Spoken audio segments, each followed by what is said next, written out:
Welcome back to the BJJ Fanatics podcast. I'm your host, Ryan Ford. My guest today is a 5th degree black belt in Brazilian Jiu-Jitsu. He's a retired professional MMA fighter and a veteran of the UFC, WEC, King of the Cage, and Elite XC. He was the King of the Cage lightweight champion, and in 21 fights, he was never submitted. In 2009, he was awarded Most Inspirational Performance of the Decade in MMA by Sports Illustrated. He's also a veteran of ADCC and EBI, and nowadays he's the owner and head instructor of JV Jiu-Jitsu in Rancho Cucamonga, California. Ladies and gentlemen, it's my pleasure to be joined today for the second time in my podcasting career by Javier Vazquez. How are you today, Javi? Hey, Ryan, how are you? That was quite the intro. You're getting good at this, my friend. I appreciate it. It's been a little while, man. It's been a while. I've had a lot of practice since you and I talked, man. It's been 7 years since you've been on the show. And I know that you've had some tremendous ups and downs since then. I'm really looking forward to catching up with you. Tell us about what you've been up to in the last 7 years, Javi. Yeah, the last 7 years have been quite the roller coaster, I think. I had a bit of a health scare in 2017 where I got diagnosed with cancer. I ended up going a holistic route. I basically turned away from the modern medicine route of chemotherapy. I did have surgery to remove a mass, but I didn't go into chemo. I was stage 3, so chemo was necessary because at that point the cancer's gotten into the lymph nodes, and from there it can kind of spread throughout the body. So I ended up clearing out so what the chemo does, the chemo is supposed to kind of wipe out whatever residual is there, and I said, I didn't want to do that. I ended up using something called the Gerson Therapy, which is basically healing your body through nutrition, allowing your body to loading your body with nutrients and letting your body heal itself is the basic premise of it. So I ended up having the surgery and everything, and then it took me 3 months to beat the cancer. So from the time that I started the therapy to the time that I was clear, my blood work was clear, there's no trace of anything, it was 3 months. So it was crazy. That's incredible. I mean, well, Javi, I'm so happy that you were able to get through that. Not only get through it, but win. I mean, that's huge, man. I also really admire that you had the fortitude to pursue what you thought was the best path for your treatment. Well, if you don't mind me asking, what made you not want to go with the traditional route? Common sense. I looked at it through. First of all, towards the end of my fighting career, I started kind of looking into nutrition because my body wasn't recovering the way it used to when I was younger. I felt like I was getting really banged up, and I needed to take a look at my diet and see if I can clean my diet up to try to, increase performance, because I was having just a tough time kind of maybe adjusting to the aging and the banging around, getting banged around all the time in the gym with pros. So I started looking at nutrition. The first thing I recognized was that if you don't eat meat and you go vegan, the body spends less energy processing. Digestion is a process that consumes a lot of energy. You don't think about it, but it does consume a lot of energy. So certain foods are harder to process. Meats are very hard to process through the body. They take a long time to go through the digestive tract. So I said, okay, so when I started cutting out meat, I did feel better. I did feel lighter. I did feel like that kind of helped the process along. And, but there's a healthy way of going vegan, and then there's like a processed way of going vegan. So initially I had a very processed way of going vegan. So now, like, my diet now is pretty, I think it can be considered restrictive, but you just got to understand that it's not restriction. You just got to find an alternative for what you once had. And the second you start to replace one meal at a time with different alternatives, you can kind of slowly shift your diet away from what you were doing. Yeah, does it smell good? Does the barbecue smell good? Yeah, it smells good, but I'm not craving it. After a while, your body kind of becomes accustomed to it, and the way you feel is so much better, and processing your digestion is consistent, your weight is consistent, you have high energy levels, you're able to. The biggest thing I've noticed about the way I eat in my nutritional kind of protocol is my thinking's gotten much clearer, and I'm able to process information at a higher rate of speed, it feels like. So it's not just feeling better and feeling sluggish, but it's your mental kind of snappiness that that I've seen the biggest gains in eating the way I eat and drinking as many juices as I drink every day, you know? Yeah, I've heard of Gerson Therapy before, and from what I understand, it's extremely it's work heavy. It's something that takes a lot of effort and a lot of time and planning. Labor intensive. Yeah, labor intensive. Yeah. The trick to Gerson, it's a lot of information at first. It's a lot of information. It's, you know, clearing out your cupboards. It's understanding how to properly do the greens. Like you see me post on my personal, like yeah, it's time for greens once a week. I got to bag all the greens, weigh and bag the greens, so that way my juicing throughout the day is just grab and go. I don't have to really mess with it. It preserves the produce a little bit longer, and it makes life a little bit easier. But once a week, you know, you got to spend about 30 minutes doing that. You know, carrots, same thing. You know, you got to do carrots like twice a week, you know. So once you understand the process and understand how to kind of be organized with your food storage and your organization in your fridge, the problem with Gerson is time. I started to realize that it's time, that you're battling time. Not only are you battling time in a sense where if you're stage 4, can you stay long enough for the healing to begin? That's the problem with stage 4. Stage 3, you have enough time. It could usually be reversed. Stage 2, stage 1 are usually not a problem.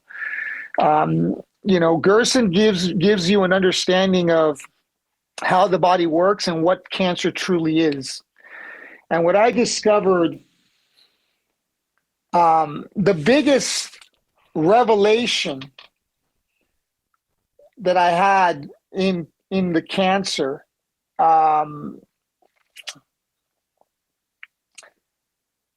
is the power of the thoughts that pop in and out of your head.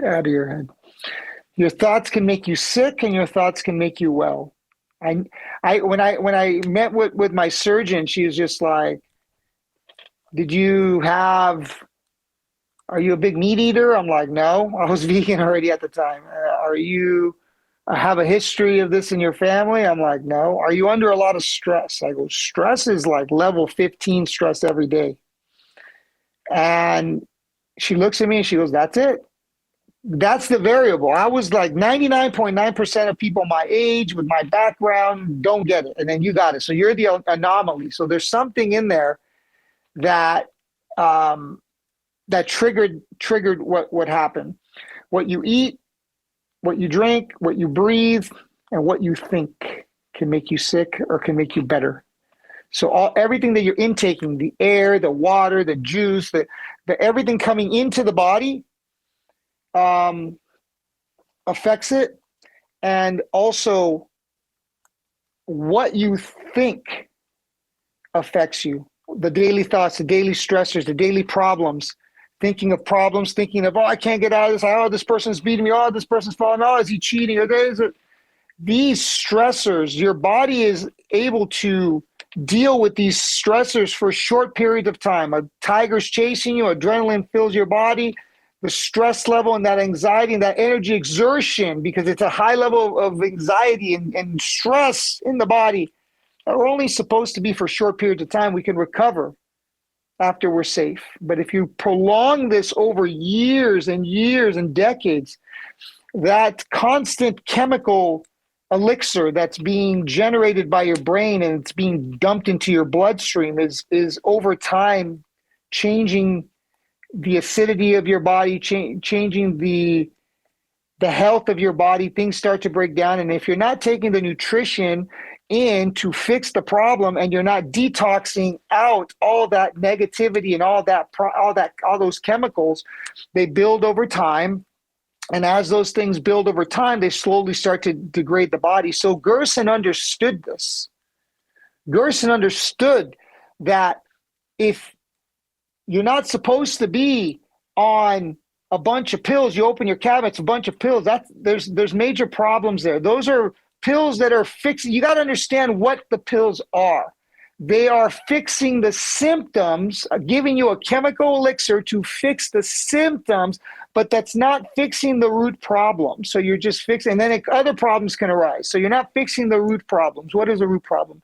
A lot of root problems in life, with people's health, many are food allergies. You're not supposed to be eating something you're eating, but I really want to eat it. Well, you're going to continue with that problem. So understand that every decision that you make, and it's something that's so glossed over in our fast-paced life, every time something touches your lips and you start to consume it, that decision can be positive or it can be negative. You can make negative ones here and there. If you're making good, solid, positive ones, 80% of the time, you can cheat 20, you won't have any problems. And also being able to be present with yourself and meditate and understand how the body moves and how the body functions, understand how to pull pain from the body, understand how to properly massage and maintain and recover the body.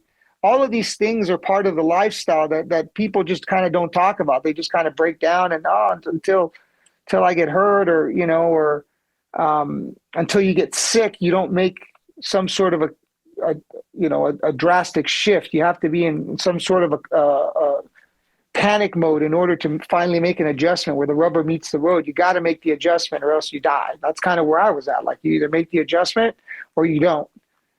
And I think jiu-jitsu has, there's a lot of things like that in jiu-jitsu and in life. Everything is binary. You either do or you don't. You either make the decision or you don't. So I choose to eat the way I choose because I really don't have a choice, right? For me, it's how long can I live?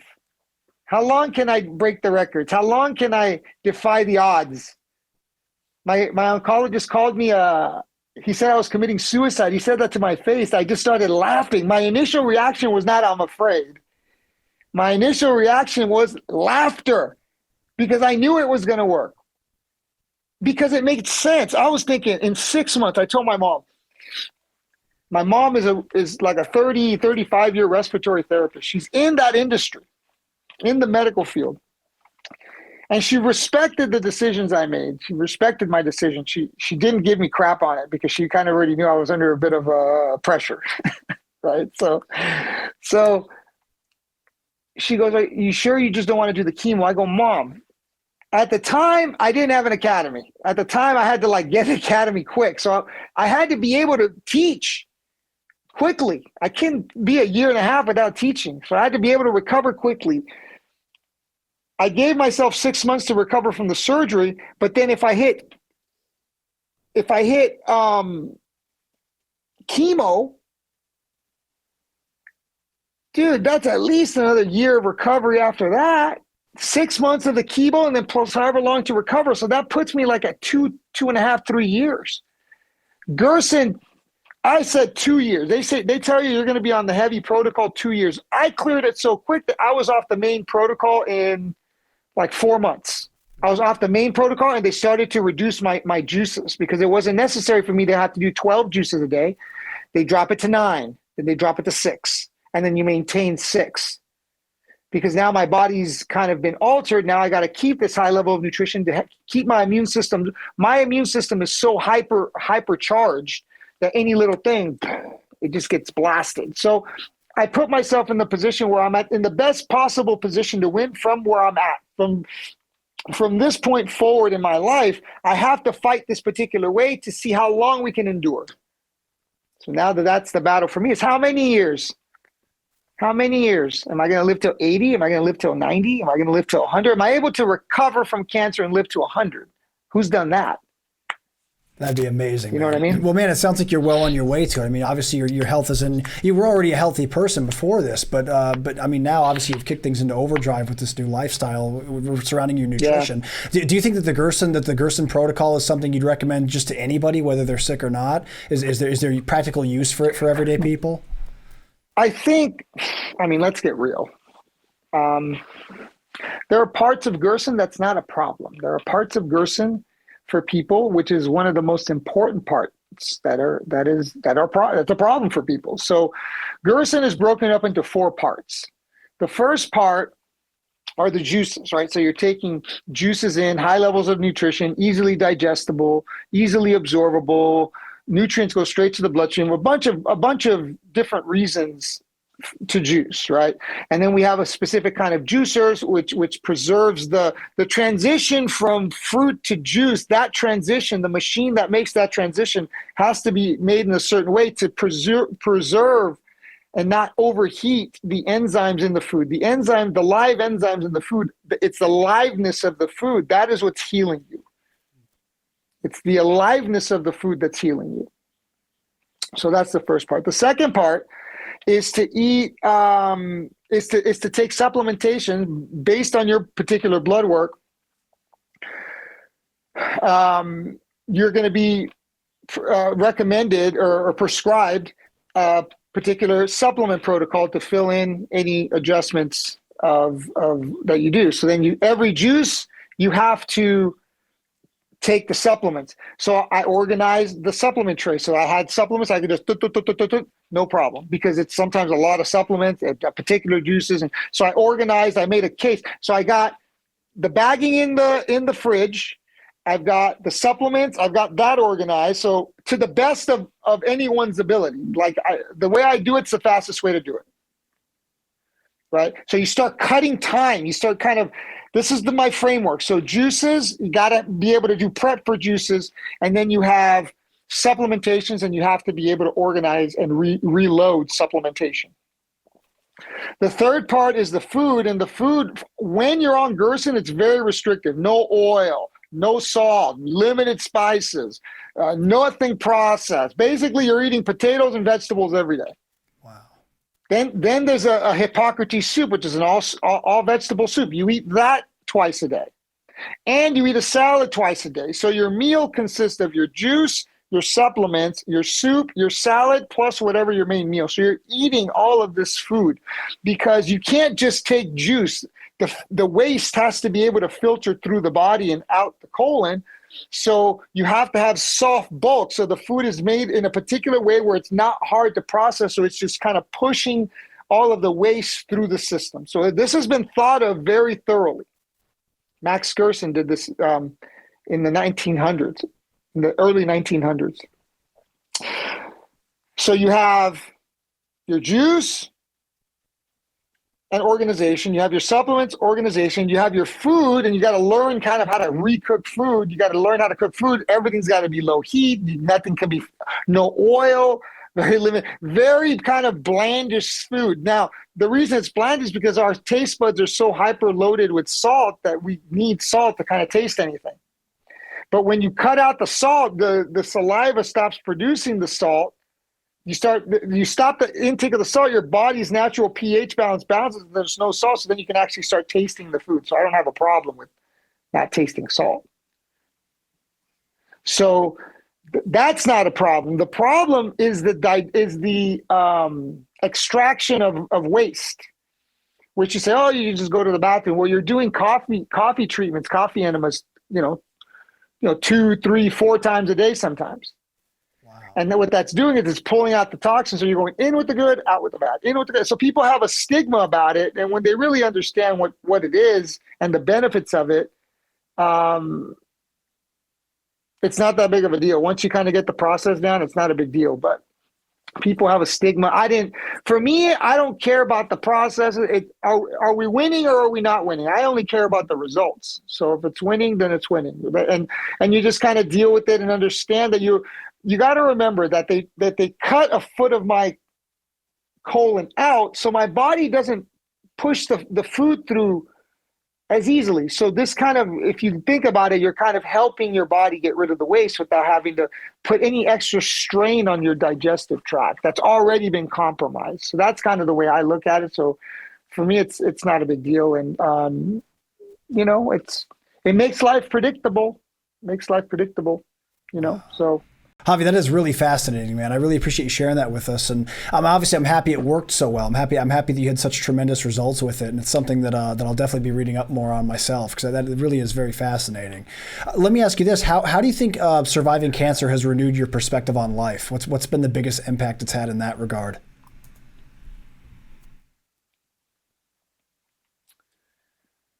Um, you look at everything different. I do. I I think opportunities are just mean a little bit more. I think meeting people means a little bit more. I'm more present in my life. I think I've tried to really work on that. Not that I was ever rude. I don't think I was ever rude, but I think I try to be more present in conversation. I try to be more present with people. I'm trying. At least I'm aware of it, and I'm trying. Um, I understand that food is fuel, and I understand that every decision that I make, every thought I think, is creating my future. So I'm very kind of careful with the thoughts that I think. There's intention behind my thinking to try to elevate everyone's awareness to what we're doing. I really believe that God has left me on this planet for a reason. I didn't believe it in it at all, like before I got sick, and it basically, with the litany of things that happened in 2017 for me, which was an extensive list of life-changing events. I was brought down to my knees just like everybody else. And when I realized that you control nothing other than what you think. And when I realized that my thinking is what made me sick, I tried to fix that problem, and it took me, it's still a daily battle, but I mean, my thinking took me to the brink of death at least twice. And God's preserved me twice at least, and then a third time. So I'm trying to not use up any more lives. You know, I think that he's left me here to pass a message of he can heal you. What healed me was the food. What healed me was my mindset. I wasn't stressing out that I was going to die of cancer every day. I was thinking it's going to work. Watching me do it.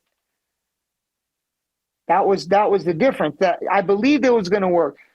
I believe that it taught me about the body. I believe it taught me about healing. I believe it taught me about really feeling my body. Your thoughts can pull your fatigue away.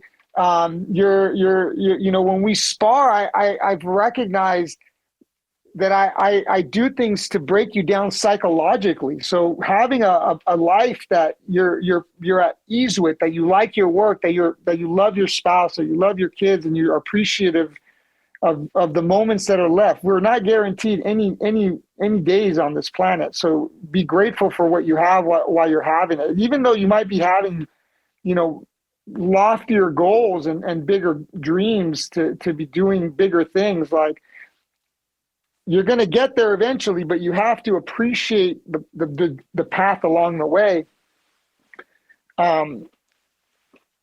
Because it's all part of the growth process. We're here to grow. We're here to adjust. We're here to evolve. We're here to make the best decisions when even problems are presented in our life. I could have, the binary choices. I talk about it in the lectures on the YouTube channel. There's binary choices. I could have gone chemo, and I could have gone Gerson. These are the inflection points in your life that will have dramatic effects down the road. I chose to heal in 4 months and start teaching in 5. That's what I chose. Against everyone's advice, against my friends calling me, begging me, Javi, do the chemo, Javi. And I talk to them. I go, from what I've learned about Gerson, I go, it makes too much sense. This isn't going to be what gets me. I can assure you of that. And people called me years later, oh my God, you were right. I can't believe it. To show that it works, to show people that there's options. You know, my purpose, and it gave me purpose in life. I'm able to focus 100% on the master plan. I'm able to focus 100% on the message, which is really, let's really rethink jiu-jitsu and what's going on, and what are we doing this for? What am I doing this for? When Javier Vazquez is dead, what's my legacy? What contribution to the community. The communities were saved me. The community, they did a GoFundMe for me. So it's my responsibility now to share my knowledge, to share my message, and be open with my information and my time, because there's a lot of people out there that helped me when everything was on the line. So I want to be a positive role model, whether it's with the pants, that's a standard. Mark my words, doing it this way, you can't unsee it. You can't unsee it. I've been living with it for 3 weeks. I go, I don't even want to put on my other pants. I don't even want to. It doesn't make sense. And then you look at it, you go, why did it take so long for anybody to think about this? Because people just accept what's being told as fact. I question everything. I question the way people are teaching jiu-jitsu. I question what you're thinking from every configuration. I question everything. I've already done the processing. I've already been there. Thousands. I've ran the simulation. This is all a simulation. When you understand that you can control your partner's thoughts and you can control the speed in which they react and you can hack their mentality, it's crazy. It's great when you can catch things midair. You can just bring them to you and catch things midair. It's crazy. It's crazy. And my students come back to me after I've been showing these ideas. It's been a few years now where the JVOS mindset has started to affect them. You can't unsee it. When you see enough of the things that I'm showing, you can't unsee it. And you go, why were we doing it any other way? I'm not saying that the way you were doing it is wrong. But what I'm saying is that there's a better way to do it, and you could eventually use your way down the road, but it might not be the primary way to do certain things. It might be secondary or supplemental, because I'm doing things based off of generating behavior. I'm generating the timeline. Based on the way I'm fighting, it's going to make you behave a particular way. I know that, because if you don't behave that way, I just run through you. And either I will be able to do it or I will not. Those are these inflection points. Either I will be able to or I will not. I'm trying to teach people that certain configurations, certain positional configurations are way better to be in than others. And I just say, these are mine. Let's fight to get to those. And if people don't and get a bunch of different ways to get to those, it simplifies what we're doing. When you look at it on a mechanical, I've been kind of debating whether or not I should put up this lecture, because it almost like gives away the whole game, but it's such a good lecture and it's so powerful. Let me ask you a question. What belt are you now? I'm a brown belt. Okay. What two things, if you just control these two things, slows everything down, gives you what I call fundamental stability. It allows you to, you know what fundamental stability is? Sure. Fundamental stability. No matter where it goes, there's a little bit of a buffer of stability. Yes? What two things on any opponent, I would say any opponent, what two things must you control to control the direction of to control an opponent? What two things are vital? If I say these are the two things that you have to control, and it shuts up, it bogs down the entire system, what are those two things? I would say it would be controlling their posture and also the ability to off balance them.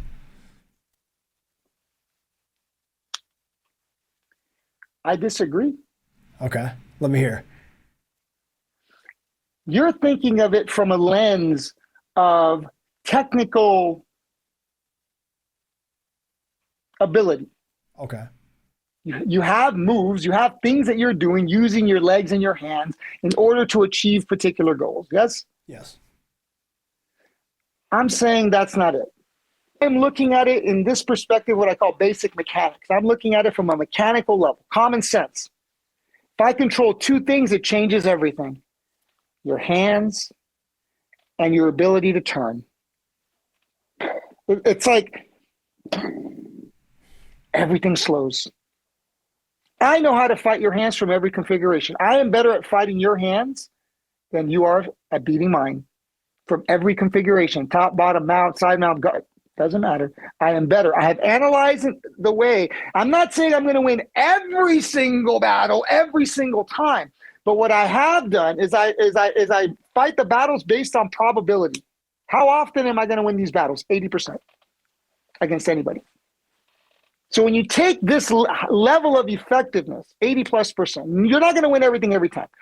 But if I control your hands and your ability to turn, everything changes. Everything. So now my question is, well, how do you control the hands and how do you control the turn? So the lecture, I haven't quite figured out how exactly I'm going to do the hands. I kind of have when you see the lectures, the way I'm kind of starting to animate the lectures a little bit, it kind of makes sense of, Matt, yeah, this is a little bit tricky to do the way he wants to do it. But preventing people from turning, I'm thinking from side mount to turtle and from turtle to side mount. Gotcha. And preventing the legs from coming into the equation. So I call this an unattainable angle. So we are working from side mount with the idea and understanding of how to stop them from turning, and then understanding the angle that we fight that makes it very hard for them to get us back into the guard. So I'm looking at it from a mechanical standpoint. This is the angle. Fight me, go ahead. I know that it's going to be hard. I've already pre-thought the angle. I understand I understand the real passing the guard. There's so much confusion in passing the guard. You can do this option, you can do that option, you can do this option, you can do that. But no one's ever asking, what are we really trying to do? Like, what I mean by that is simple. If I'm passing to your left side, are you going to stay flat on your back or are you going to kind of roll on your side? I'll roll on my side. Okay. So the configuration that you want is you want to be rolling on your side. Why? Because you're facing me. It gives you access to the hands and it gives you access to the legs. And when the second you touch the feet, you're able to kind of square yourself up. So you're no longer on the side. You don't want to be on your side. You're on your side because I've shifted angle. Yeah. Yes? Yes. Okay. What happens if I'm able to make you roll the other way? What happens if I make you not be able to face me and I'm forcing you to turn away from me? Do I have to, how hard is it for me to pass your guard? Not very hard at all. Yeah. So why don't we work on that? Because mechanically it is far more difficult. The way I'm behaving, the way I'm making him roll away, makes it very hard for the guy on the bottom to resist.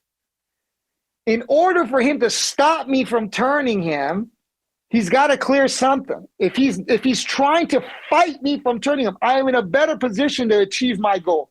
Even if he gets out, the amount of energy exchange, I'll take that all day long. I'll do that over and over and over. I call those baking patterns. So I might not pass your guard the first time or the second time or the third time. The fourth time I'll pass.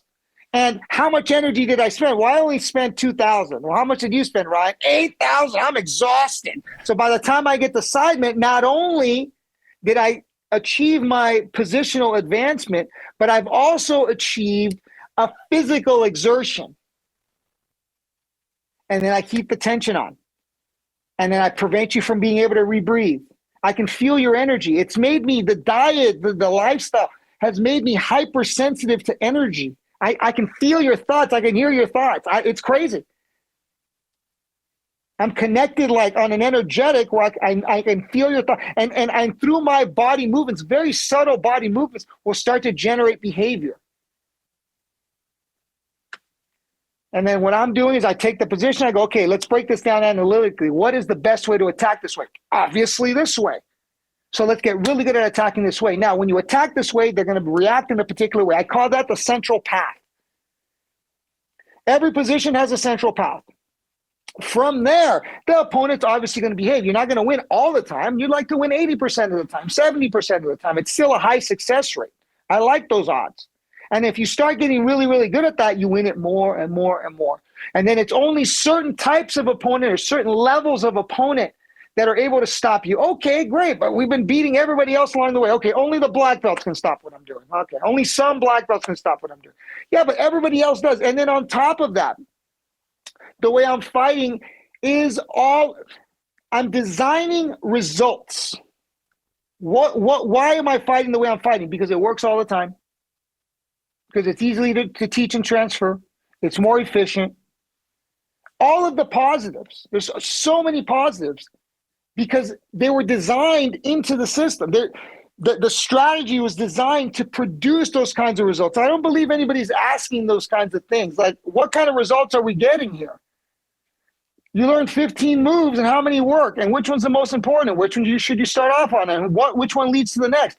When you start breaking things down at moves, it's like you're trying to learn by the leaves. I'm trying to teach you by the mechanics, by the trunk.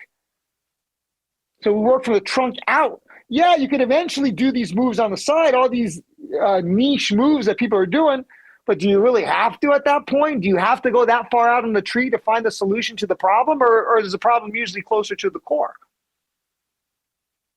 The longer I do this, the less I do. I don't do much. So powerful because I don't have to do much. That's incredible. So it's crazy. So what do you rely on the most? What things do you find that remain closer to the core of the tree that you find yourself really relying on most then? The hands and the turn. Wow. JVOS, which is on jvjujitsuonline.com, is a mindset program. I've black belt friends of mine have seen it and they're like, dude, this is crazy. This is crazy. Because I'm taking the position, just changing the way you think about the position, changing your approach and your attitude to the position. My black belt friends are calling me, go, bro, I'm not doing anything other than hand control. I go, I know. It's crazy. Allow yourself to have confidence in the simulation. Allow yourself to understand that everyone will react the same because they have to. If they don't, you're just going to run through them. They have to respect the way we're doing things, at the very least. And the way I'm doing things only makes sense. Let me ask you a question. Basic kind of ideas, controlling the hands. If you're on somebody's back, and this is like from a strategical standpoint. If you're on somebody's back, no gi. You do no gi? I do. Yeah, I do it all. Okay. You're on somebody's back, no gi. Is it easier to tap the guy, rear naked choke? No arm bars. I'm not going to let you bail out with an arm bar. It's got to be a rear naked choke or a short choke, okay? Okay. So it's got to be a rear naked choke.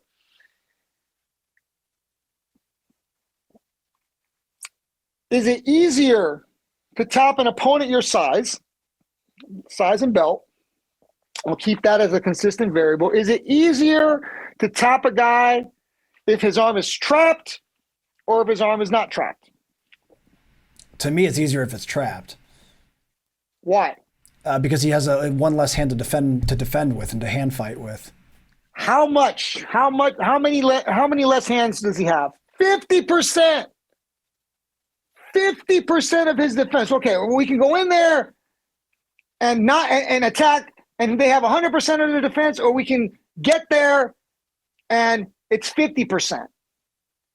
50%. Okay. So when you trap a guy's arm, now we're getting into sub configurations. So the configuration you're choosing is to trap the guy's arm. Yes? Yes. Okay.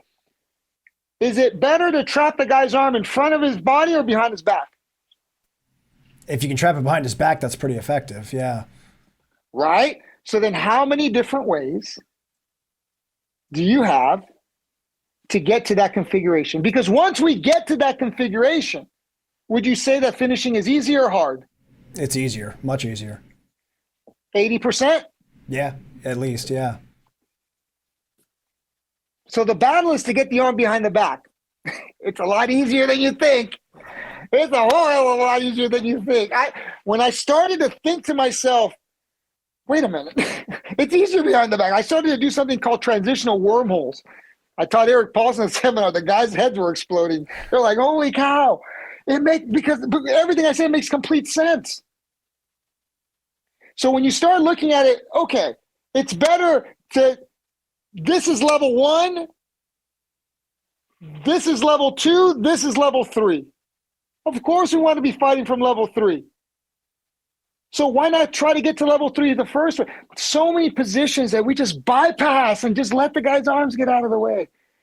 It's crazy. I go, whoa, there's vulnerable positions that we just glance through. I make people fight out of those positions. I know what those positions are. I know that they're highly effective for me and super vulnerable for them. So why don't we get to there? Because that makes the probability of victory higher. So I'm continuously routing myself to positions where I have a high likelihood of winning. Let me give you another example. This is the way I talk about thinking, because people think a particular way. And I want to break down, and this is my problem with jiu-jitsu right now. This is my problem. This is why I'm so against what the IBJJF does. This is why I'm so irritated with point tournaments, because it's shifting the thinking and it's taking the thinking away from what's supposed to be going on. You're in a tournament. You go to pass the guy's guard, the guy goes to turtle, yes? Yes. Is that possible? Yes. What's the first thing you're thinking in your mind? If he turtles, I'd prefer to take his back, personally. Why? Because it's a stronger attacking position. It's the most dominant attacking position in jiu-jitsu. You think so? The back? Yeah, I'd say so. I'd say it's one of them. Okay, absolutely. It's one of them. I believe it's one of them. Is it easier to trap the arm when you get to the back? Or is it easier to trap the arm and then take the back? I think probably beforehand, because you can use things like chicken wings and things like that to get the guy's hand pinned to his back. Correct. So then why do you take the back first? I suppose because there's also a point reward if I take the back in a tournament. Bingo. Yeah. Do you understand how you're not going to the better place? Yeah. Do you understand how that's a problem? Yeah, I see that. You're creating subconscious programs, subconscious behavior, which is leading you to a place that's not necessarily more beneficial. How many times you go to take the hooks, the guy turns in, boom, now you're guard bottom. Yeah. So you went from turtle, which is actually the easiest position to trap guys' arms from, to the back, which I have a gazillion arm traps in the back, but it's harder to trap it than from turtle. So the thinking is off. So based on the rewards that you're given based on some random points at a tournament, you are making crucial decisions which are actually increasing your work rate. It's harder to work from the back than it is. You're putting yourself in positions where it's not universal, because if you have a really, really big guy, it's hard to control him with the legs, right?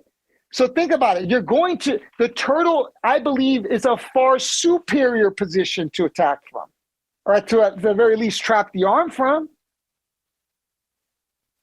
So this is the problem I'm having with jiu-jitsu. This is why I do things the way I do it. Because people are just blindly following situations that don't necessarily benefit them. We got to rethink what we're doing. Grab the pants when you're passing the guard. You are making passing the guard unbelievably complex when you grab the pants. It's insanely complex. But people teach it. Just because you have it on doesn't mean you need to grab it at all. If you understand the mechanics of how the body works, the gi is a layer of simplicity, but you don't need it. It's easier. I'll tell you what I grab on the gi. I grab the lapels to choke you, and that's it. I don't grab the sleeves. I don't grab the pants. It's too much work. It's too complicated. It's hard on your grip. It damages the knuckles. There's ways to do it with your hands, and unnecessary to be grabbing. These people that grab, okay, great. Okay, you passed my guard. Okay, I can't budge. Now what? You got to release that to move on to the next step anyways. So what's happening is, rather than, here's another mindset situation for you in the way you're thinking. Side mount I believe that the way I'm fighting from side mount is it's good.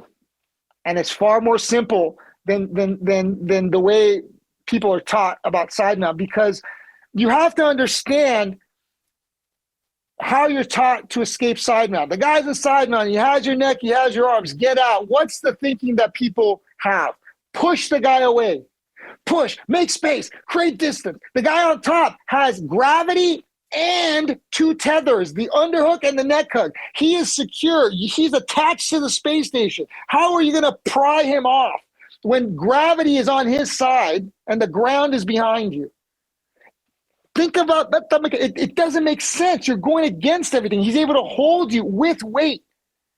Is it easier to try and push them away and sustain their weight against their resistance and generated behavior? Because when I push, what does the guy do? He pulls. The law of opposite reaction states it's always going to be the opposite. JVOS. I talk about it in JVOS. The law of opposite reactions.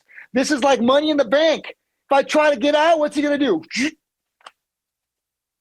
Or can I behave in a way from the bottom which makes him want to get off of me so that I can square up with him? Option two. So rather than trying to, instead of trying to push the guy off, I behave in a way which makes you want to get off. Then I put you back in the guard. What's an example of now, that? What kind of things do you do to make them feel frustrated or at the very least doubt their position and want to get away? The two things again. Wow. So hand control. So like specific, like if you don't mind, like what's a good example of something that someone that's like constantly stuck in bottom side control, what can they do with those two things to make the person not want to be there anymore?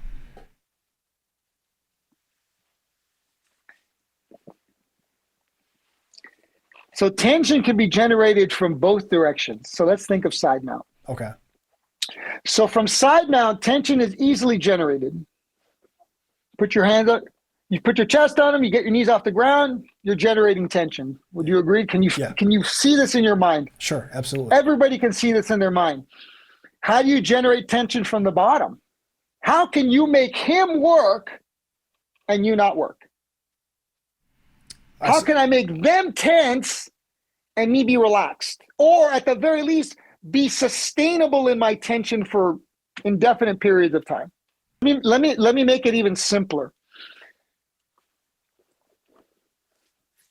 When you're on top driving down, it's weight and angle.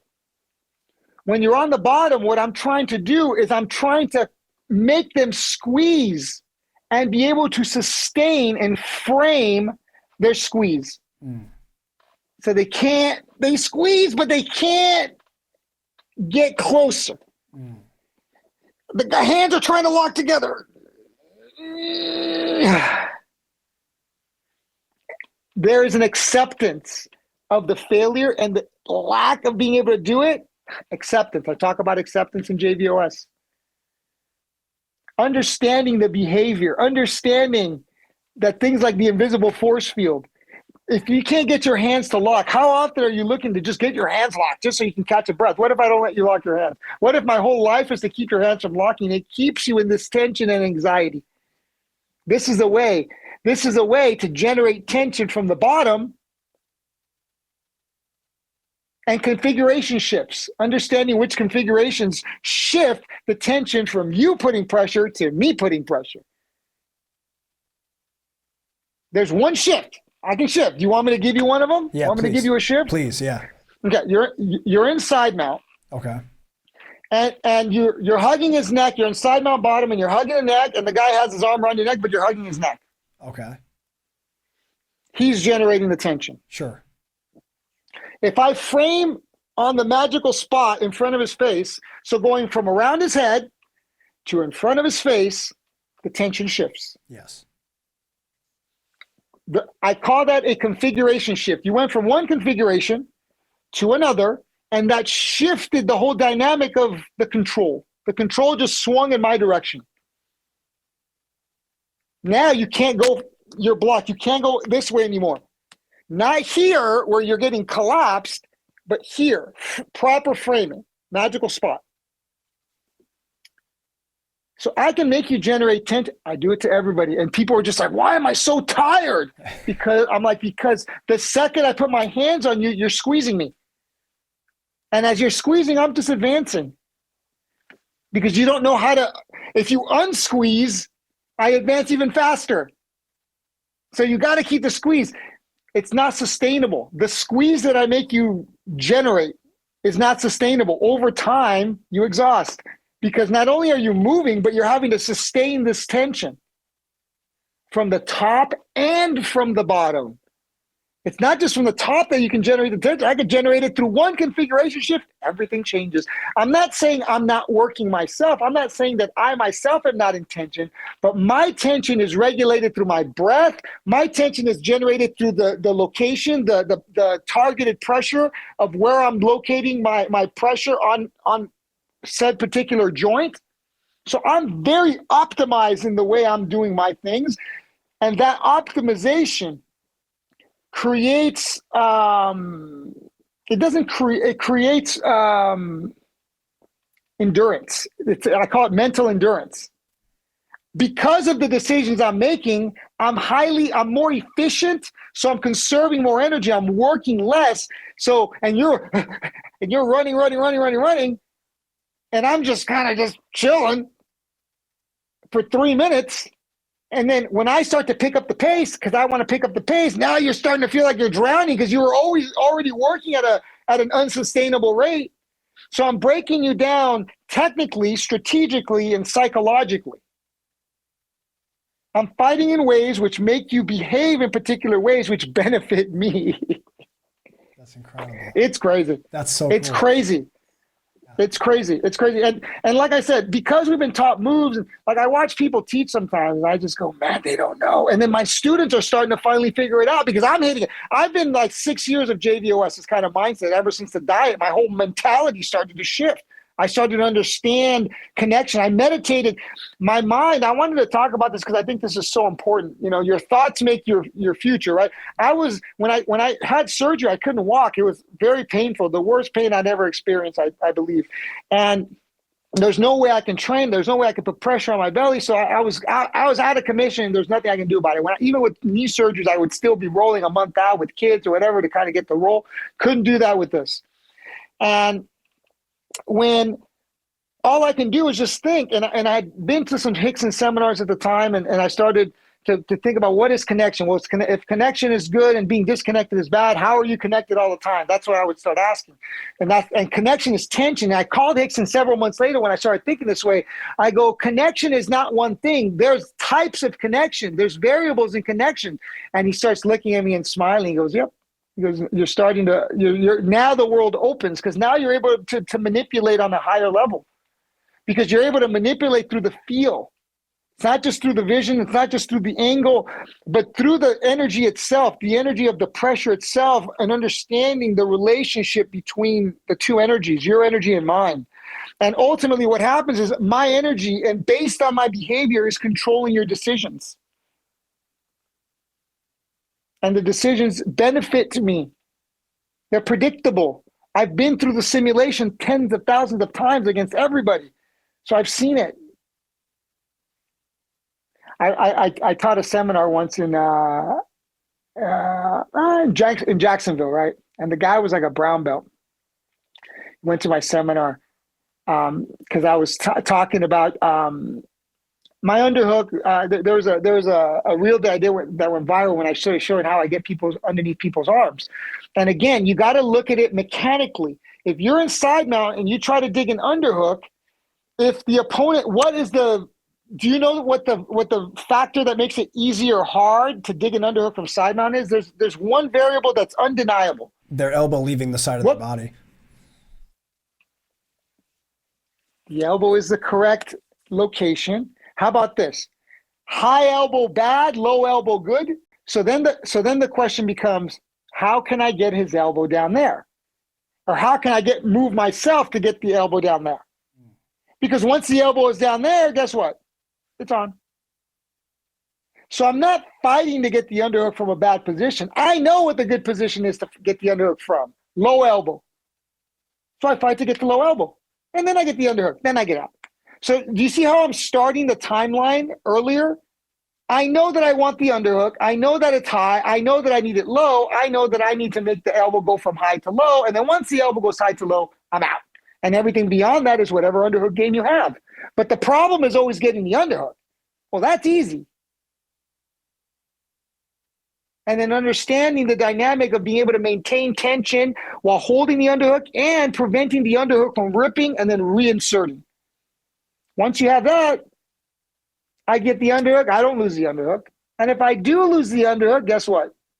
It's not hard for me to get back to it, so I just underhook again. This creates tension from the bottom. This kind of behavior and activity creates tension from the bottom. The guy on top is fighting for his life, just not get me to get away. Because I'm controlling the configurations from side mount. I know which configurations are good. There's 4 configurations, 4, 3, 2, 1. They go from red to orange to yellow to green. I know that. So we're always fighting towards green. We're avoiding red. Basic. You know, hug the neck, bad. Frame the head, good. Easy to remember. Fight from there. You don't fight from here. This is hard. It's much easier to fight from here. So now the battle is, how do I get my arm to here? How many different ways you have to get your arm to there? It makes it simpler to teach people to fight from good position and how to fight to get to position than it is to teach you a bunch of moves, because you won't remember the steps in the heat of the moment, but you'll remember high elbow, low elbow. Mechanics you remember because it's easier to remember that. There's less to remember. Javi, you mentioned a couple times the importance of a solid mindset and the quality of your thoughts. How do you? What's an example, in your opinion, because you've been teaching for a long time, of a negative training and competition mindset versus a really positive, effective one? I can't do it. You're declaring that. Nope. You sure can't. You sure can't. You got to ask, how can I do it? What am I doing wrong that's not allowing me to do it?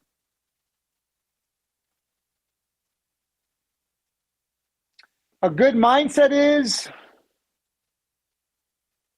I think that's, to be the best in the world, that mindset? No, which mindset? Because there's different levels. Give me the mindset of the person that I'm trying to give the mindset to, because there's different people with different ambitions. Yeah, fair enough. So let's say an everyday practitioner who wants to become a black belt level in jiu-jitsu. They're starting now, or they're midway through the journey. They want to be as sharp and refined as they can possibly be, not a world-class competitor.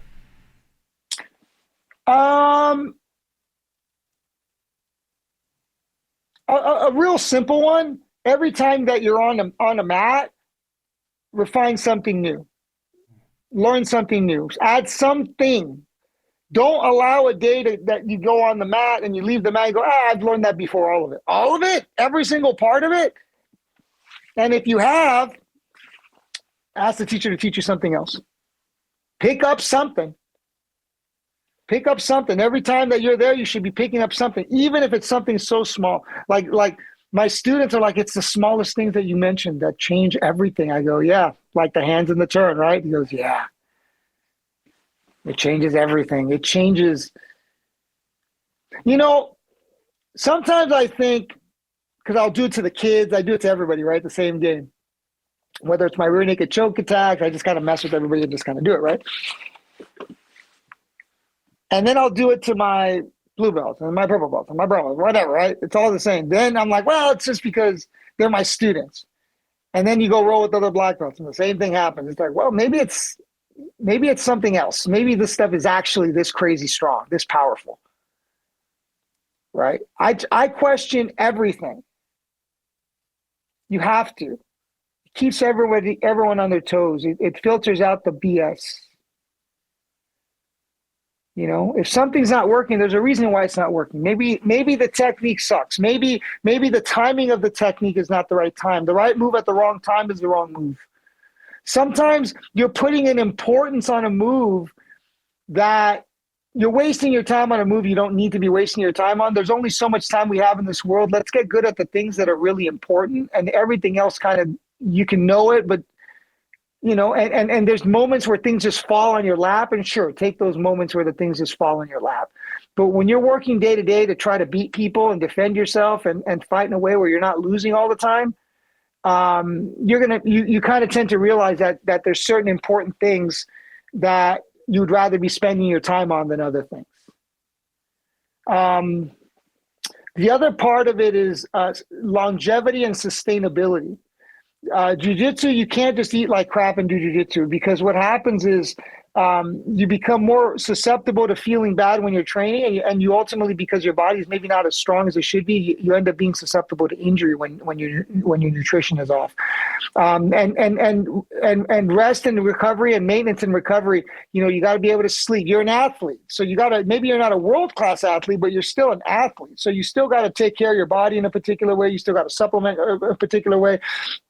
You got to manage your health, so you should be pulling blood work and looking. That's the way that we do nutrition. You got to pull blood work. You got to see what supplements you're missing. You got to be, put on the proper supplement plan. You got to stop drinking, right? You can't drink alcohol. If you're gonna have a champagne on New Year's Eve, okay, great, but you're not drinking ever. You're stretching, you're breathing. When you have injuries, you work around them. You're healing your injuries. You're icing your knees. You're using muscle stem. I want to put together some stuff out for the YouTube channel where I talk about my favorite maintenance tools, because as I've gotten older, maintenance and recovery has been a major thing.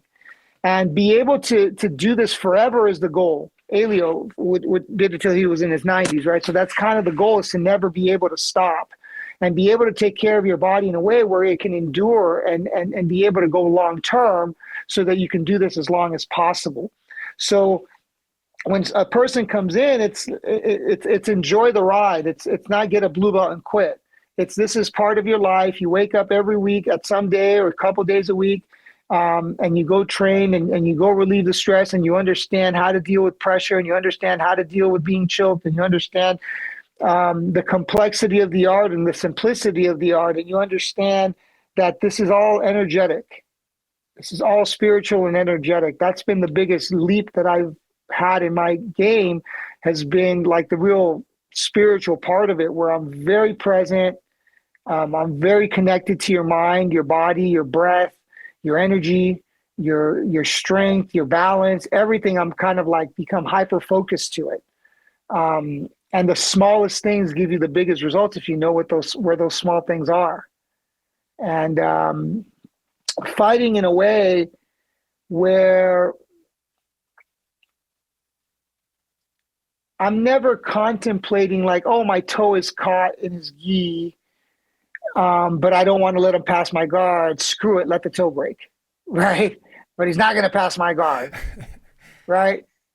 The mindset with me and my students is universal comfort. I don't care where we end up. We have a central path from every position. We're cool. Are you cool? Because I know you're going to be working on top of me. If you don't know what I'm doing, I know we're going to be causing you problems. So,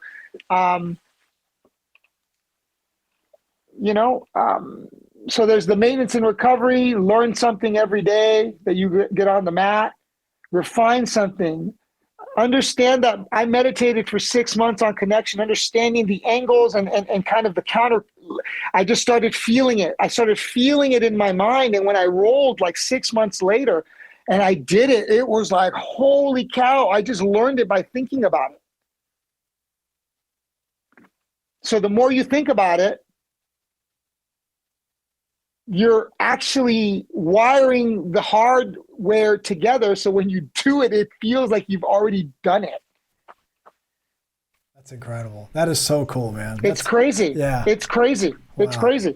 So, and now what's happening, the cool thing is I've been experiencing it. I've known. I've had a big smile on my face for several years. I tell people, I go, you guys don't know what's coming. You guys don't know what's coming.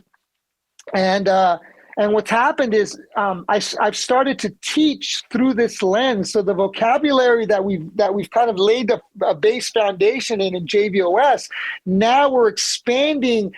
From JVOS gives you a couple of concepts from each position. Gives you a concept and it gives you a couple situations where you might use the concept.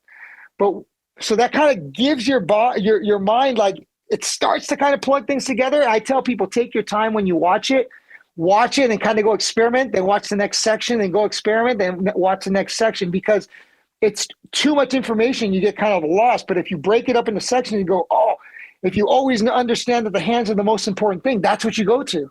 When you understand that if I'm on the bottom, this is bad and this is good, I'm always going to be fighting to get to here. When you understand from a mechanical standpoint where the beneficial positions are, you just fight that way. It's easier.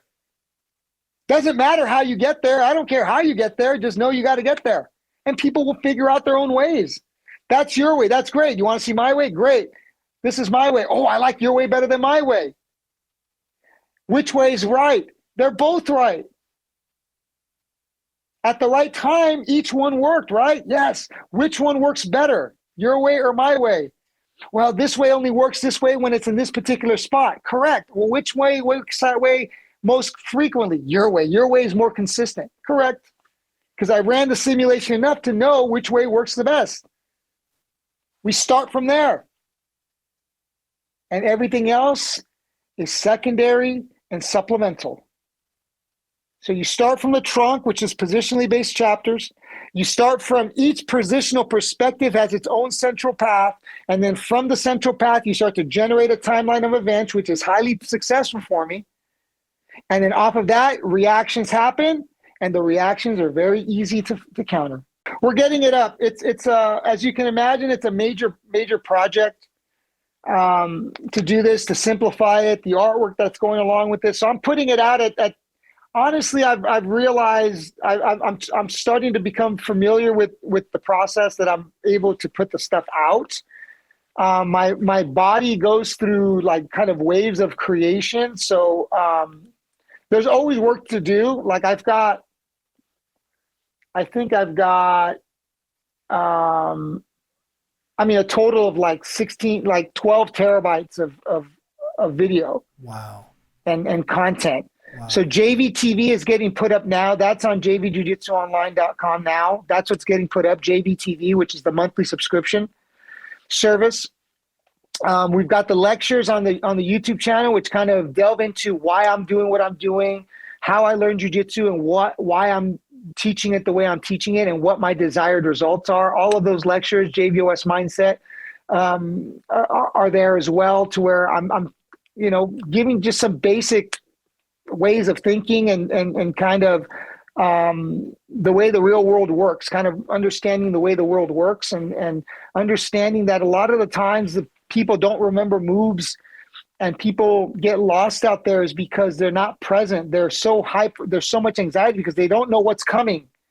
They're not able to relax. Okay, let's take a look at what's going on here. People aren't in that calm of a zone. Everyone is very aggressive. There's a timer. That's the other thing that I don't like about the rule set. When you have time on the wall, you can't make somebody want to get off of you. When you have time on the wall, they just want to hold you and not lose what they got. They don't need to advance. They're winning. So when you put the rules into play, it starts making you think differently because of the time. The second you take the time away, but don't worry about the time. Don't worry about the points. Just worry about winning. Just worry about how can we get to a spot where you can finish.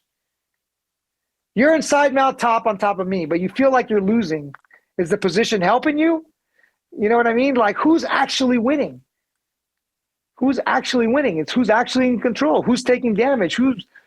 Who's being more efficient? Who's more tired? So I'm asking different questions. I'm asking the questions that in the real world is what really matters. It's winning and losing. It's you either do things or you can't. You're either building the skills or you don't. Very binary and very black and white. And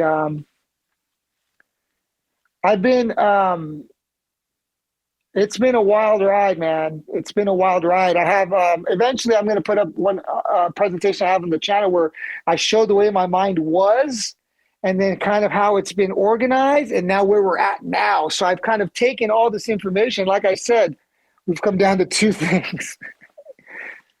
Two things change everything. When you start to break things down through positional chapters, it changes everything. When you understand what the central path is, it changes everything. When you understand the thinking of how JVOS works, it changes everything. My goal with this project is to change jiu-jitsu forever. It's not an easy task. There's a lot of amazing instructors. There's a lot of people that are amazing teachers.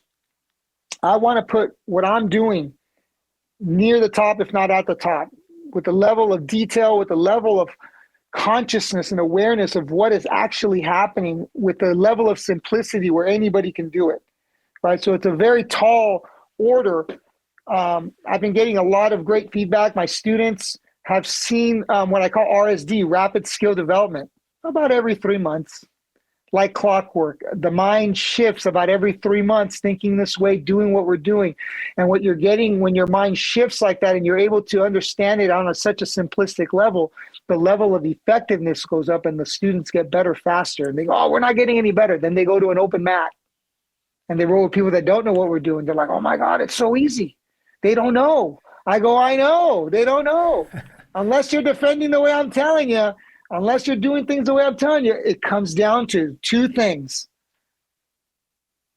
On the ground, it comes down to two things. And if you can control those two things, that's incredible. Everything changes. That's incredible, man. So cool, Javi. I appreciate you sharing all this with us, man. This is really cool stuff. If you don't mind, I want to switch gears real fast, man. There's something I've added to the show since you've been on 7 years ago. It's a game called The Pummel. The Pummel's basically a series of random questions. They're kind of rapid fire. Some of them are about jiu-jitsu. Some of them have nothing to do with jiu-jitsu. But if you're down to play The Pummel, I'd love to play this game with you. Let's see what you come up with. All right, man. Question 1. What's the worst job you've ever had? Working for a grocery store. Yeah. Okay. Working for a grocery store. It was a lot of work for very little pay. I stocked shelves and the pay was better and it was still a lot of work. And man, people that do that job, be grateful for people who do that job, man. It's not an easy job. It's hard on your body. For sure, man. Well, what's something you wish you were better at outside of martial arts? Talking to my daughters. Talking to your daughters. Okay, yeah. How old are your daughters? 15 and 17. Yeah, that's the age where I imagine it's hardest to talk to them. Mine's 4, so it's not as hard yet. But I'm the teenage years for both my kids. I'm trying to learn ahead of time how to do that better. What do you think is your worst injury you've had from jiu-jitsu? I mean, I've had 3 torn ACLs. Oh my God! And I just hurt my other knee not long ago. So I'm happy with mobility right now. I'm happy with being able to walk and be mobile. I'm telling you, maintenance and recovery. Yeah, very important for sure, man. What do you think is your favorite bad food to eat? You mentioned that obviously you're on a really healthy nutritional diet right now, but when you do go off your diet, what's your favorite junk food that you like to indulge in? Pho. Pho is a good one. Yeah, that's a good one. Yeah. What do you like to put in it? Yeah. Oh, mine's just vegetables, so it's all vegetables and just vegetables. Nice. What do you think what's your most hated position in jiu-jitsu to get stuck in? I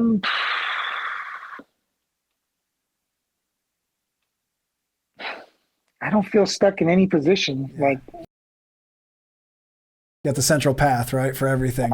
Yeah. I mean, it's always terrible.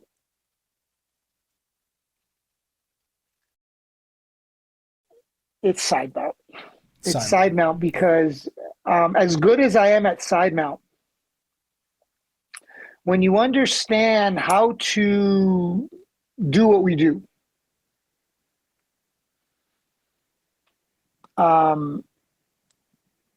side mount is what I call the central hub. It's the most stable location. It's it's a location where we can veer into every other position. You can go to the legs, you can go to the arm lock, you can go to the mount, you can go to the back, you can turn to quarter side mount and then turtle. You can reach every position from side mount. That's why I call it the central hub, and it's the most stable. So if a guy knows how to ride you from all of those positions, no matter where you turn, understands how to stop the turn, the constant tension that they are generating by hovering on top of me, I call that hovering, breaks you down physically where you cannot clear out your lungs, and essentially you start to build carbon dioxide. That will start to shift your thinking into a more panic state. So you start trying to find a place where you can take off the tension. Turtle is the best option, but sometimes even the turn to turtle can be difficult. And unless you're able to turn to turtle and stand up and completely disengage, the tension doesn't go, or if you're able to somehow get on top of the guy, the tension doesn't dissipate. So if you're underneath somebody, and sometimes I roll with my guys, and it's no time sometimes with my guys. So you get stuck underneath one of my guys that knows how to understand how to generate constant tension, and it starts to have a psychological effect on you. So not only is it beating you physically, not only is it physically challenging to get out, but it's also breaking you down psychologically because they're controlling your breathing. So it feels like you're drowning from side mount. If understood properly, if understanding how to generate constant tension, with figure four baking patterns, with turn prevention, like side mounts, it feels like you're dying. You know what I mean? It feels like Jesus Christ. Yeah. Side mount almost made me quit jiu-jitsu when I was a blue belt. I was spending about 90% of my rolls in bottom side, and I eventually finally started figuring out how to get out of it better. And a lot of it was just being patient. But yeah, that's definitely a tough one. which goes against what you're taught. Yeah. Right? Yeah. You're taught to get out, to explode. Patience allows for them to make the move in order for you to fill the space. Yeah. Do you understand the problems I'm having? Like the time, the rules, they're set up in a way which is making jiu-jitsu less effective. It's downgrading jiu-jitsu. Do you understand what a major problem that is? Do you understand that this is like a system-wide operating system problem? People's minds are hardwired in a way that's making them roll less efficiently and less effectively. Because the rules of the game, if we're in a fight, are you going to be rolling to go inverted? No. Or are you going to be controlling my hands? Yeah.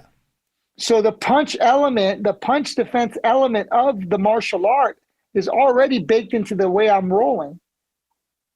So when we roll with strikes, when we roll without strikes, it doesn't matter because I'm controlling what? That's excellent. That's why it works. I love it, man. What do you think? Who do you think's your favorite grappler of all time? I mean, that's a tough question. Competitor? Yeah.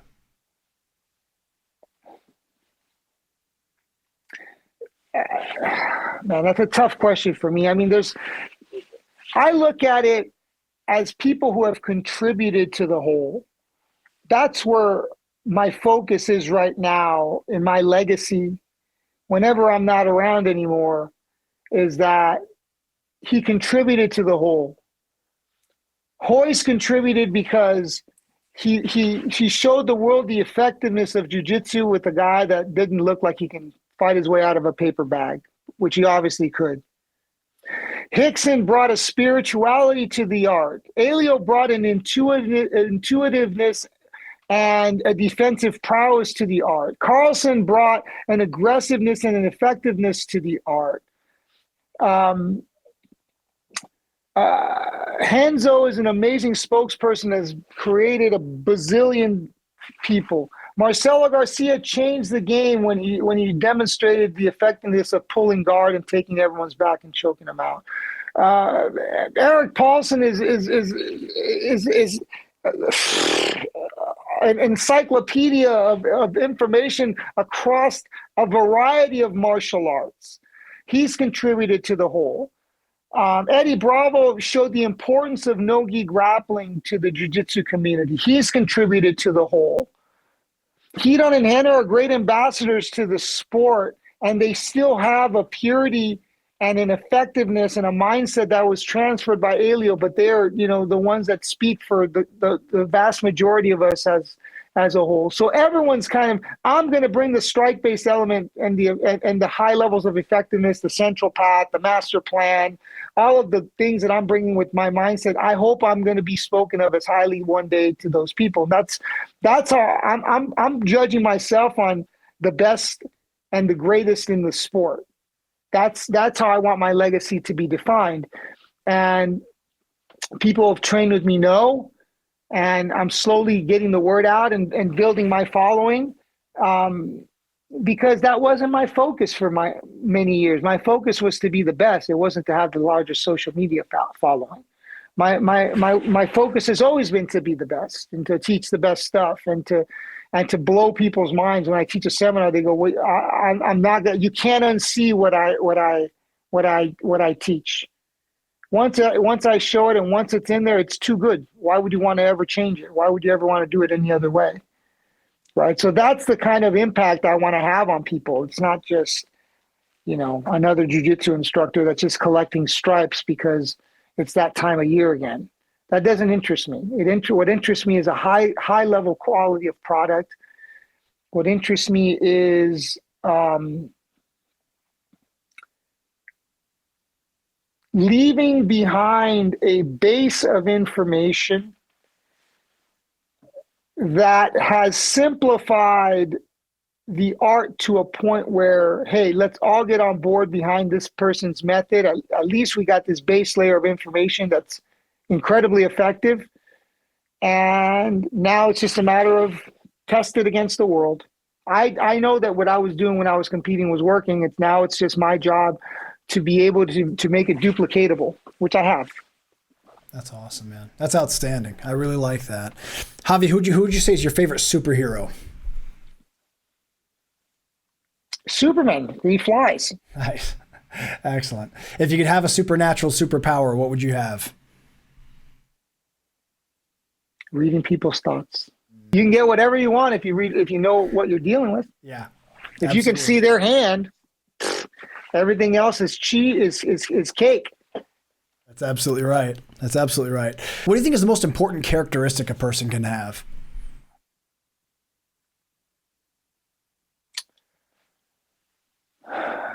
To achieve what goal?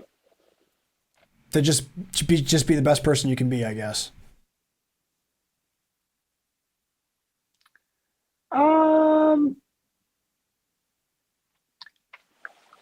I believe that a lot of us have made choices in our lives that have kept us in positions that maybe we shouldn't be in.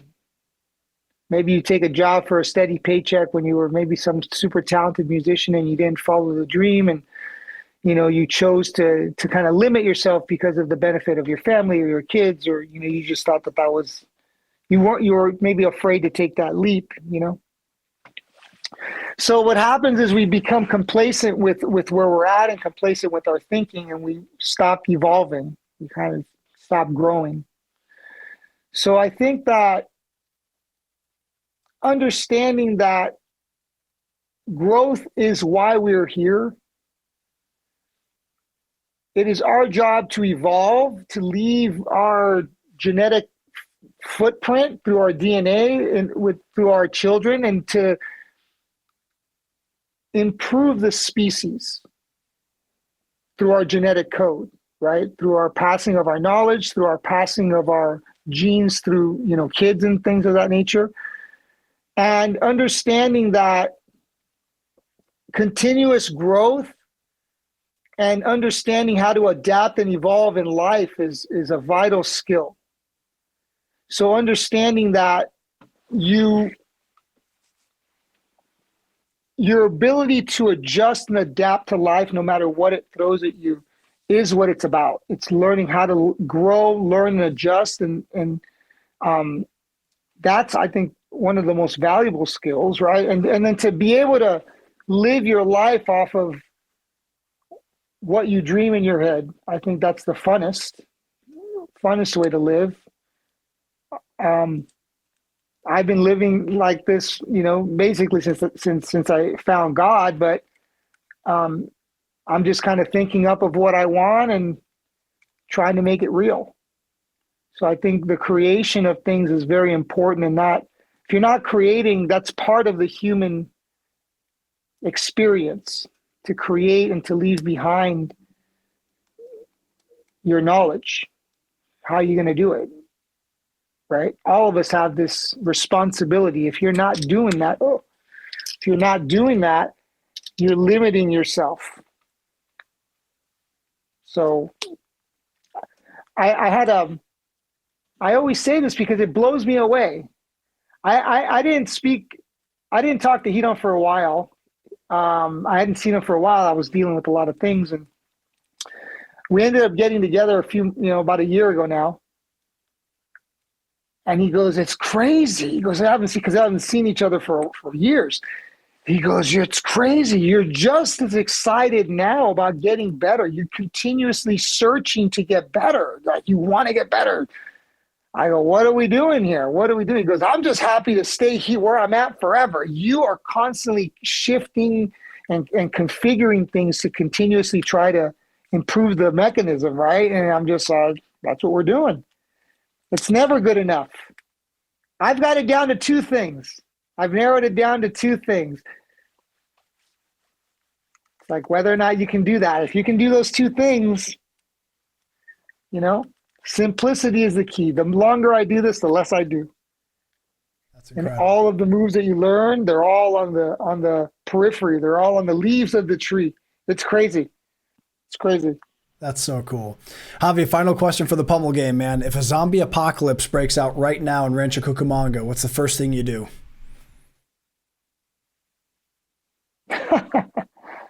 I mean, find my kids. Find my kids.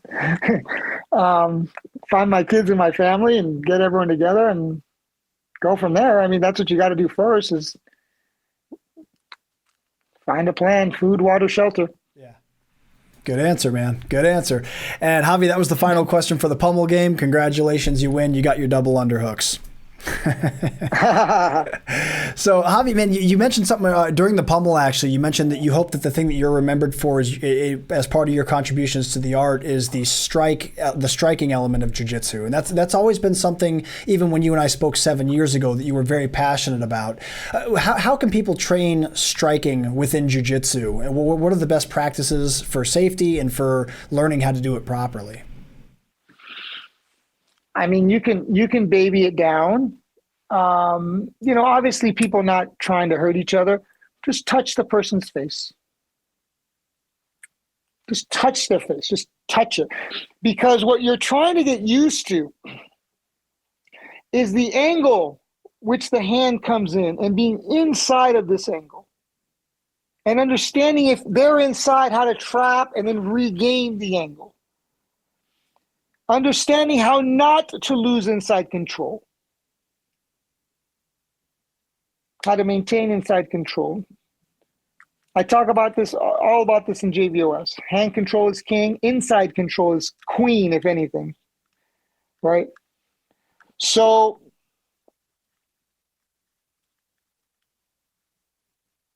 if you don't know where their hands are, there's a good chance they're going to be on your face. So that is the root of the problem, is the hands. And then how you control them, there's a variety of ways to control them and strategies that I follow.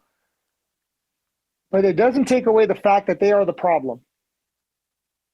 And mastering hand control, understanding how to optimize your control so you can maximize the control on the hands. understanding how to win each configuration shift so you're able to achieve inside control, understand how to fill space, understand how to disrupt the base. These are just general rules. My punch defense series is on BJJ Fanatics, for people that know. Yeah, so that'll give you a basic framework. That'll give you a lot. That'll give you most of what I do. It's getting good at that. If you get good at that, you ain't getting hit.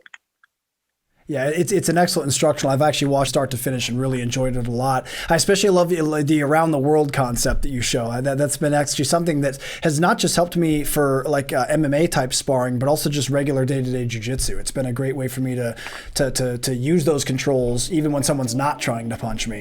Yeah, it's common sense. I say I teach common. I teach. What do I say? The common sense I teach is not common. Yeah. That's well said, man. Well, for anyone out there that's looking to understand more about, for whether you have ambitions to fight MMA or if it's just for self-defense purposes, check out his instructional. It's called the Ground and Pound Safety Manual. And like I said, he shows a lot of things in this instructional that really translate well to just day-to-day jiu-jitsu where strikes are not involved. There's several concepts and things that he's shown that have helped me apply my jiu-jitsu more efficiently, even when strikes are not present. So head over to bjjfanatics.com, check it out. Again, it's called the Ground and Pound Safety Manual. Javi, what are some of your major goals for 2024, man? What are you hoping to accomplish by the time your year's over? This year was a big year.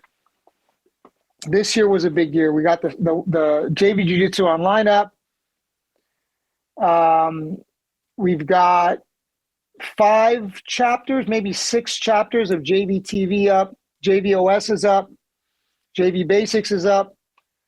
The Central Path is the next project. Once all of the chapters, not every chapter is reflected in JVTV.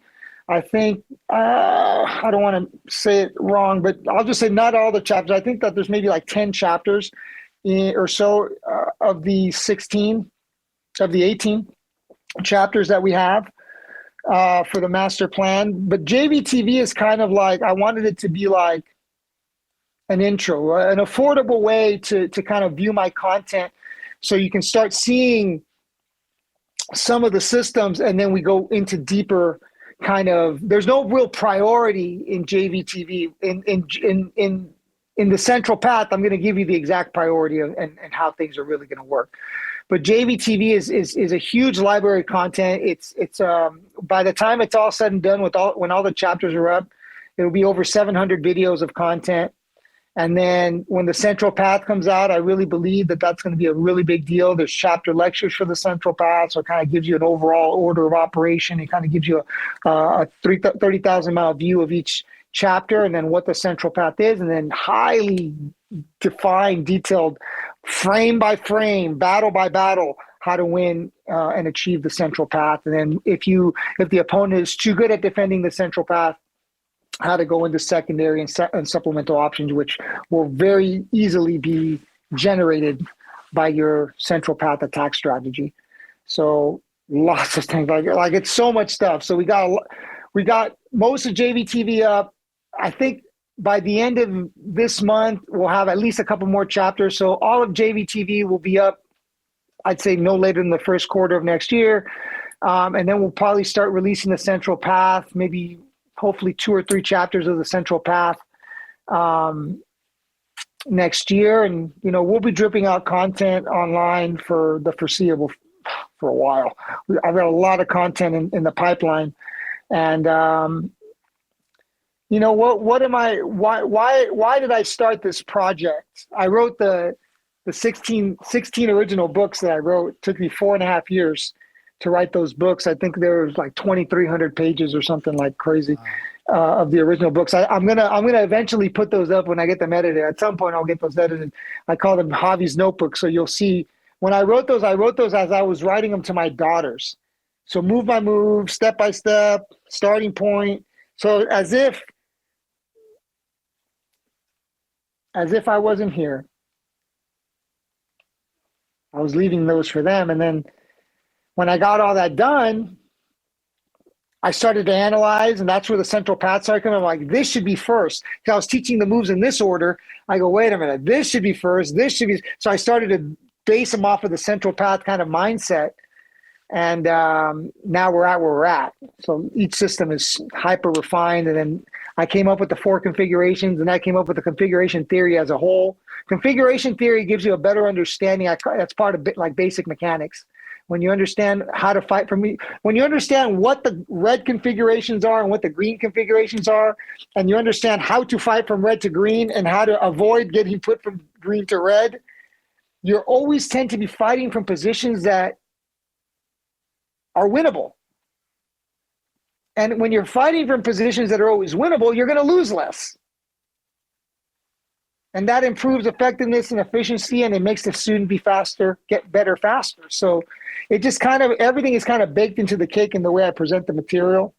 The students are now to a point where I produce brown belts, purple belts, brown belts now with this system. And they're just like, it's crazy. They just don't know. It's crazy. I'm like, I know, right? He goes, and then every week they come in, they're like, I'm like, here's a new trap, here's a new trap, here's a new trap. And they're just like, dude, every week is a new trap. I'm like, dude, they're everywhere. And then they started going out a few months later, and they're like, it's everywhere. It's everywhere. And nobody knows about it. It's like a hack in the matrix. It's like a glitch in the matrix. It's crazy. It's been crazy. It's been crazy. It's been crazy. It's been such a weird experience, such a unique experience, you know, shifting my mindset and then kind of seeing things through this whole new lens. It's like you see the green code. It's like I see the green code. It's incredible. It's been wild. It's been wild. Cool. That's so cool, man. Well, I can't wait to see things as you continue to unveil them, man. It's always great to see what you've got going on in your mind. And like I said, I really enjoyed your instructional and everything you taught, man. So thanks for taking the time today to lay all this out for us. I really do appreciate it. Well, folks, unfortunately, we're fresh out of time. Javi, man, it's always a pleasure getting to pick your brain and talk with you, man. I appreciate you being so generous with your knowledge and your time today. And man, I'd love to have you back on in the future. You're welcome back anytime you want to come back on the show. Yeah, sure. It's a lot of fun. I like talking jiu-jitsu, and it's fun to see. I know that I've had like a bit of a paradigm shift in the past few years, so it's interesting to ask the questions that I already know the answers to see, you know, what other people think and say, and kind of it lets you know kind of how they're thinking. It lets me know where you're at, which is, you know, I feel I'm a little bit different. I feel I'm thinking about it just a little bit different, and it's exciting to see the difference. And it's exciting to see when I, you know, hopefully maybe you had a light bulb or two moment in our conversation where you're like, I'm going to try that. I'm going to see if he's right about that. Yeah. The thing from attacking the turtle and focusing on pinning the arm from turtle first before taking the back is one that I'm definitely going to take into practice like tonight when I go train. I mean, so I'll send you a message. I'll let you know how it goes. Yeah. I mean, it's common sense. Yeah. It's common sense. Like when you look at, I mean, let's just look at it from a mechanical standpoint. When you're on the back, you're not trapping with both legs. You're only trapping with one.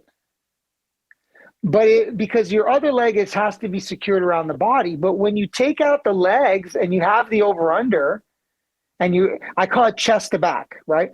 So there's chest to back with the hooks and then chest to back without the hooks. That's what separates the position. So chest to back without the hooks is turtle. It's the same thing.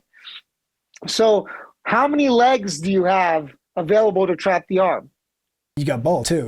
So you got two. And then do you think that how many of your arms do you have to help you trap that arm? At least one.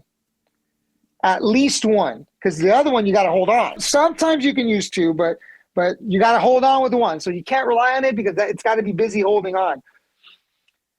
Look at this situation. You have two legs and one arm against one arm. This is a situation I call absolute advantage. I'm not saying you're going to win every time, but you're going to win a lot of the times. And if you're on the back, you're only an absolute advantage if you trap the arm. I'm an absolute advantage to trap the arm. So it makes more strategical sense to trap the arm first and then attack the neck second, rather than take the back, then trap the arm, then attack the neck. Because the position itself is not helping you. I'm not saying back is not a good position. I'm not saying I don't take people's back and choke them out. Yes, that's all fine and dandy. But you can attack from quarter side mount rear. Quarter side mount, the guy's flat, the guy turns on the side. From here, you can start to attack his neck. You don't need the hooks. Absolutely, man. Well, like I said, man, I'm going to be playing with some of this tonight, man. I'm definitely going to give you a full report once I get to class tonight. For anyone out there that wants to keep up with Javi, it's real easy to do so. He's active on all platforms of social media.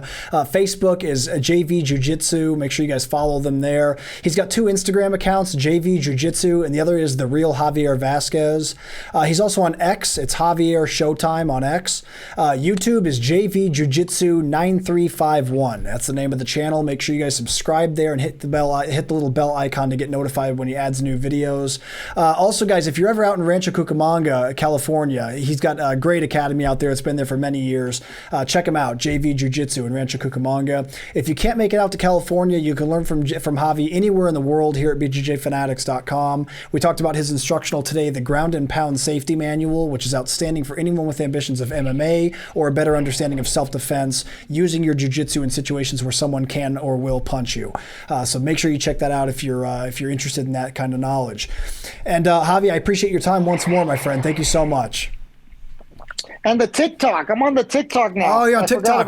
What's your TikTok? Javier Vazquez Jiu-Jitsu. Javier, for all the people on TikTok, Javier Vazquez Jiu-Jitsu. Follow him there as well. And that's going to do it for this episode, everybody. I really appreciate you tuning in. Please stay tuned for the next episode of the BJJ Fanatics podcast.